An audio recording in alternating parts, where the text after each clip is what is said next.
नमस्कार, news ratio देख रहे हैं आप। और न्यूज रेशियो के इस चुनावी चर्चा में हमारे साथ हैं राष्ट्रीय लोक मोर्चा के युवा जिला अध्यक्ष भोजपुर सुबोध सर से बात करने की कोशिश करेंगे।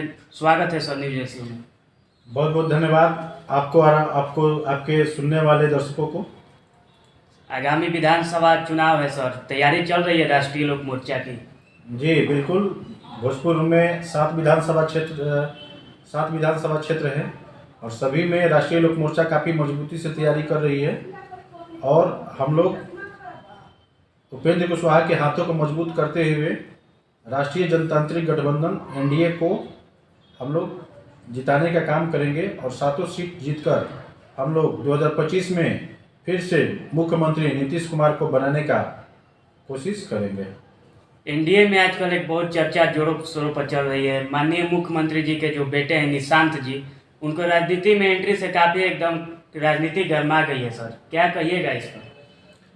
देखिए, बिहार जो है ये देश के राजनीति को बदलने वाला एक रास्ता दिखाने वाला राज्य है।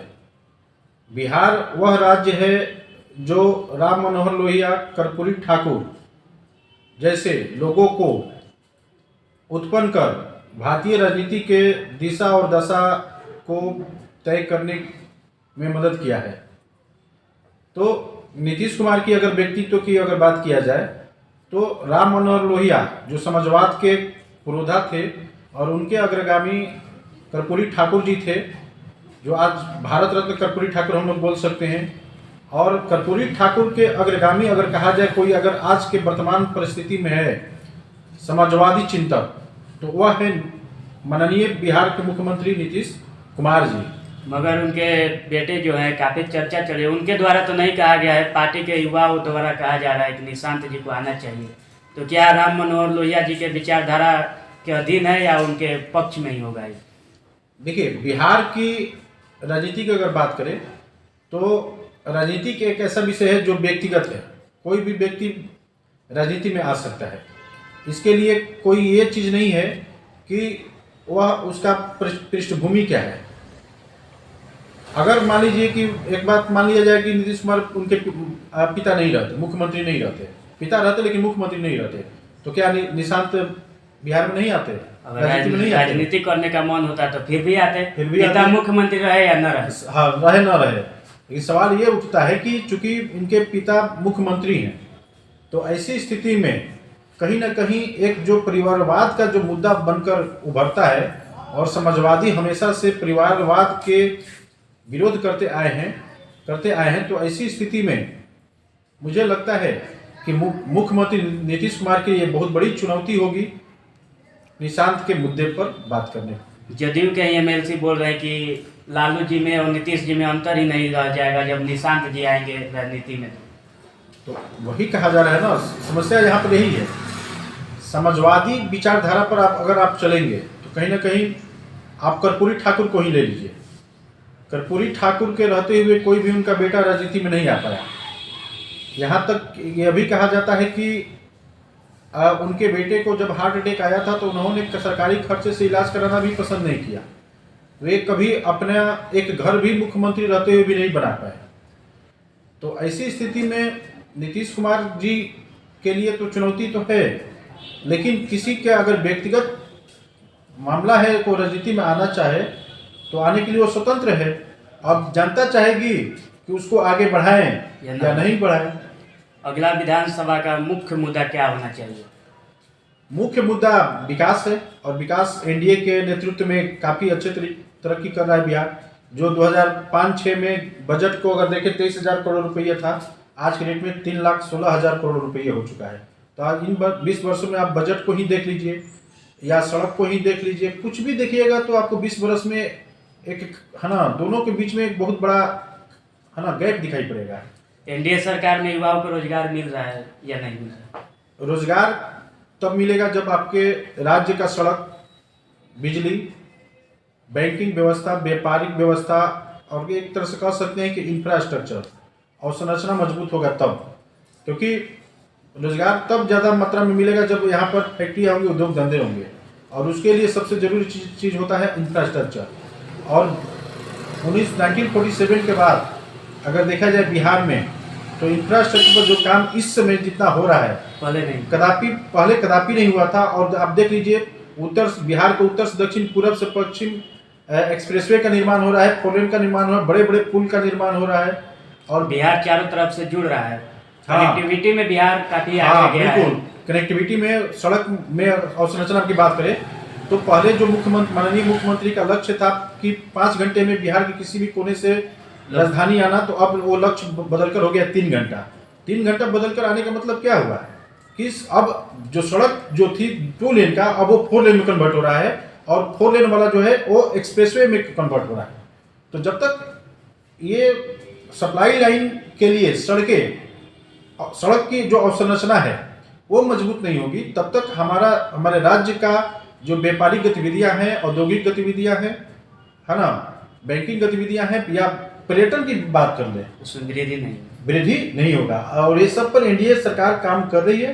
और मैं बता रहा हूँ आने वाले 5 से 10 वर्ष में देखिएगा, यहाँ पर फैक्ट्री, कंपनियां लगाने के लिए, फैक्ट्री स्थापित करने के लिए यहाँ पर होड़ लगेगा। अभी भी निवेश हुआ है बिरला व्हाइट सीमेंट। बिल्कुल, कह तो रहे हैं। अभी हमारे माननीय मुख्यमंत्री, माननीय राज्यसभा सांसद, हमारे राष्ट्रीय लोक मोर्चा के हमारे राष्ट्रीय लोक मोर्चा के राष्ट्रीय अध्यक्ष उपेंद्र कुशवाहा जी ने डालमिया नगर जो रेल कारखाना है उसको चालू करने का संसद में मुद्दा उठाया है।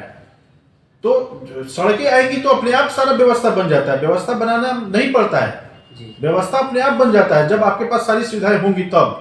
और बिहार 13 करोड़ जनसंख्या वाला राज्य है, और कोई भी कंपनी पीछे नहीं रहेगी। अगर यहाँ पर सारा इंफ्रास्ट्रक्चर मजबूत हो जाए तो कोई भी कंपनी जो है पीछे नहीं रहेगी, सब में होड़ मचेगा, बता तो रहे हैं। और एक दूसरे के, है ना, पीछा करने की कोशिश करेंगे बिहार में, हम आ जाए, सबसे पहले हम है।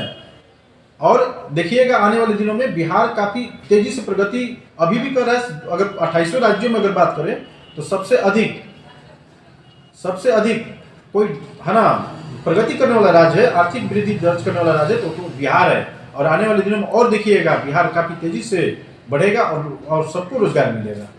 आरा के वर्तमान सांसद के तरफ से आरा का जो है नाम बदलने का प्रस्ताव संसद भवन में पेश किया गया, इस पर क्या कहिएगा? देखिए, नाम में क्या रखा है, काम में रखा है ना, नाम में क्या रखा है। और नाम जो होता है एक सभ्यता और संस्कृति से जुड़ी हुई चीज होती है। आरा जो नाम है पुरानी हमारी सभ्यता संस्कृति से जुड़ी हुई नाम है, आखिर क्यों चेंज कर रहे हैं, चेंज क्यों करना चाह रहे हैं वो? सभी पार्टी का अपना अपना अलग अलग विचारधारा होता है, समझे ना। हर पार्टी चाहती है कि हमारा जो, है ना, महापुरुष है या जो भी हमारे लिए त्याग किया है उसके नाम को आगे बढ़ाया जाए।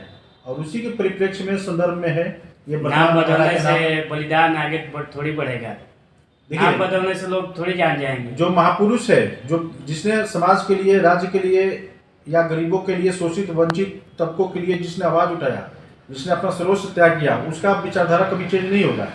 नाम, उसके नाम से कोई भी संस्थान हो या ना हो, वो अपनी जगह पर स्थिर है और वो, है ना, चमक रहा है जहाँ से है वहाँ से। चलिए, आरा की वर्तमान राजनीति पर क्या कहिएगा? विधानसभा चुनाव में एनडीए का रुख कैसा होगा? 7 में 7 आएगा या छूट भी जाएगा? एनडीए तो ऐसा ही प्रयास करेगी कि 7 विधानसभा अपने कब्जे में किया जाए। ऐसी कोई विधानसभा जहाँ लग रहा हो कि कठिन हो एनडीए के लिए जीत दर्ज करना अभी भी? देखिए, एनडीए में 5 पार्टियां हैं, भाजपा है, जदयू है, हम है, लोजपा रामविलास है और राष्ट्रीय लोक मोर्चा है। तो समझ सकते हैं कि इतनी जब बड़ी पार्टियां इसमें एक साथ इन्वॉल्व है और राज्य सरकार अच्छा काम कर रही है, इसके प्रति एंटी कन्वेंसी नहीं है ना, और केंद्र सरकार भी अच्छा काम कर रही है। केंद्र सरकार को पुनः 2003 बार देश का बागडोर संभालने का मौका मिला, तो कोई भी जनता क्यों चाहेगी कि सरकार हमारे साथ न रहे।